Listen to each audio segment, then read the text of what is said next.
চীনের তিয়ানজিনে আজ রুশ প্রেসিডেন্ট ভ্লাদিমির পুতিনের সঙ্গে দ্বিপাক্ষিক বৈঠকে বসতে যাচ্ছেন ভারতের প্রধানমন্ত্রী নরেন্দ্র মোদী। বার্তা সংস্থা রয়টার্স এক প্রতিবেদনে এ তথ্য জানিয়েছে। রাশিয়া থেকে তেল কেনার শাস্তিস্বরূপ ভারতের ওপর অতিরিক্ত শুল্ক আরোপ নিয়ে মার্কিন প্রেসিডেন্ট ডোনাল্ড ট্রাম্পের সঙ্গে চলা উত্তেজনার মধ্যেই এই বৈঠক করবেন দুই নেতা। সাংহাই কোঅপারেশন অর্গানাইজেশনের শীর্ষ সম্মেলনের সাইডলাইনে এই বৈঠকটি অনুষ্ঠিত হবে।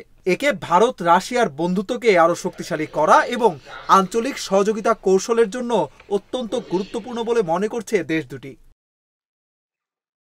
বিনিয়োগের মাধ্যমে ভারত রাশিয়ার জ্বালানি সহযোগিতা বজায় রাখা, জ্বালানি সম্পদের যৌথ উত্তোলন ও দ্বিপাক্ষিক বাণিজ্যের ভারসাম্য সহ নানা বিষয় নিয়ে আলোচনা করবেন দুই নেতা।